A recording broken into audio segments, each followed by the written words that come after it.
நீங்கள் வட்டி வாங்குறதும் இல்லை கொடுக்குறதும் இல்லை, அதுயா? ஓகே. வட்டி ஏன் கொடுக்க மாட்டேங்கிறீங்க, வட்டி ஏன் வாங்க மாட்டேங்கிறீங்க அப்படின்னு கேட்குறாங்க. காசை கொடுத்து வட்டிக்கு வாங்கணுன்ற மனநிலை வந்துருச்சுன்னு வைங்களேன். இப்போ நான் 1,00,000 ரூபா வட்டிக்கு விட்டா எனக்கு 10,000 ரூபாய் லாபம் வருதுன்னா நான் தர்மமாக கொடுப்பேனா? தர்மம் கொடுக்க மாட்டேன், கடனும் கொடுக்க மாட்டேன். ஏற்கனவே அவன் கஷ்டத்தில் தான் என்ன செய்யறான், உதவிக்காக நிற்கிறான். ஒரு காய்கறமாக நீங்கள் கோயம்பேட்டில் போய் பாருங்கள், நடந்து கொண்டிருக்கக்கூடிய விஷயத்த சொல்கிறேன். கோயம்பேடு மார்க்கெட்டில் 5,000 ரூபா முதலீடு இல்லாமல் வட்டிக்கு வாங்குறாங்க. அதுக்கு எவ்வளோ வட்டி தெரியுமா? 1,000 ரூபா வட்டி. காலையில் 4,000 ரூபா வாங்குவாங்க, 5,000 ரூபாய் திருப்பி கொடுக்கணும், அவ்வளோ வட்டி. அல்லது 5,000 வாங்கிட்டா 6,000 திருப்பி தரணும்.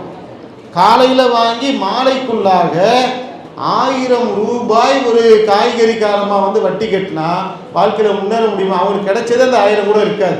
அப்போ இஸ்லாம் என்ன செய்யுது, உன்கிட்ட ஒருத்தன் உதவி கேட்குறான்னு சொன்னால் கடனா கொடு.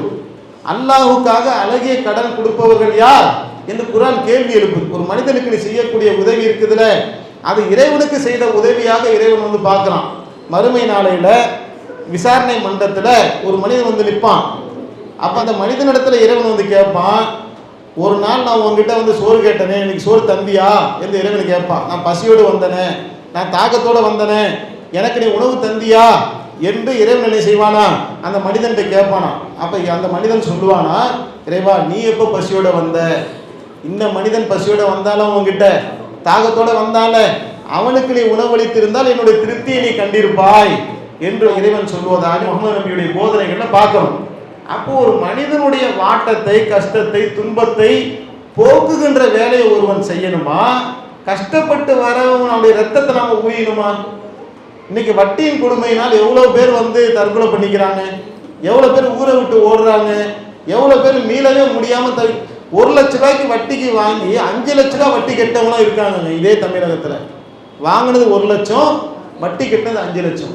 அப்போ ஒரு மனிதனை முன்னேறவே முடியாத அளவுக்கு முடக்கி போடக்கூடிய ஒன்றாக என்ன செய்து இந்த வட்டி இருக்கின்ற காரணத்தினால் தர்மமாக கொடுங்க, முடியல அழகிய கடனாக கொடுங்க. கடனை திருப்பி தர முடியாம கஷ்டப்பட்டாக்க அந்த கடனுக்கு நீங்க அவகாசம் கொடுங்க. அந்த அவகாசத்தில் கொடுக்க முடியாவிட்டால் தள்ளுபடி செய்யுங்க என்று இஸ்லாம் என்ன செய்து மனித குலத்தின் மீது அன்பு கொண்டு ஒரு உபதேசத்தை சொல்லுகின்றது. அதனால தான் இந்த மனித குலத்துக்கு எதிராக இருக்கக்கூடிய யாராவது வட்டிக்கு உறவனை நேசிப்பாங்களா? உங்களை நீங்க இருக்கீங்கல்ல, வட்டிக்கு உறவனை யாராவது நேசிப்பீங்களா? விரும்பவே மாட்டீங்க. அந்த வாங்கி வட்டி கட்டுறவங்களாம் அவன் சபிச்சுக்கிட்டு தான் கொடுப்பான், நாசமாக போயிடுவான், என் வயிறு எரிஞ்சு நான் கொடுக்குறேன், இப்படி தானே கொடுப்பாங்க. புண்ணியமா நீ நல்லா இருப்பா என் வட்டி காசை வாங்கி அப்படி நீங்க சொல்லுவீங்களா? அப்ப மனிதனுடைய சாபத்துக்குரிய ஒரு காரியமாக, இறைவனுடைய சாபத்துக்குரிய ஒரு காரியமாக என்ன செய்து அந்த வட்டி இருக்கின்றது. அதனால் இஸ்லாம் என்ன செய்து, நீங்க வட்டிக்கு வாங்காதீங்க, அந்த வட்டிக்கு துணை போகக்கூடிய வகையில வட்டி கொடுக்கவும் செய்யாதீர்கள் என்று இரண்டையுமே முகமது நபி அவர்கள் தடை செய்தார்கள். ஜக்காத் என்ற ஒரு சிஸ்டத்தை கொண்டு வந்தாங்க. 2.5% உங்களுடைய வருமானத்துக்கு ஜக்காத்து கொடு, அதன் மூலமாக வறுமையை ஒழிக்கக்கூடிய ஒரு வழிமுறையை இஸ்லாமிய மார்க்கம் காட்டியிருக்கு. அப்படி காட்டி நடைமுறைப்படுத்தி முகமது நபி அவர்கள் வறுமையை ஒழித்தும் காட்டினார்கள். வட்டியின் அடிப்படையில் அமைக்கக்கூடிய பொருளாதாரத்தினால் வளர்ச்சி வராது. தர்மத்தின் அடிப்படையில் வரக்கூடிய ஒரு பொருளாதாரத்தின் மூலமாகத்தான் ஒரு குடும்பத்திலே, நாட்டிலே அனைத்திலும் ஒரு சுபிச்சம் வரும் என்று இஸ்லாமிய மார்க்கம் சொல்லுகின்றது. அந்த ஒரு பொருளாதார நடைமுறை தான் உலகத்துக்கும் ஏற்றதாக இருக்கின்றது அப்படிங்கிறத நாம புரிந்து கொண்டோம். அல்லாஹு அக்பர், அல்லாஹு அக்பர்.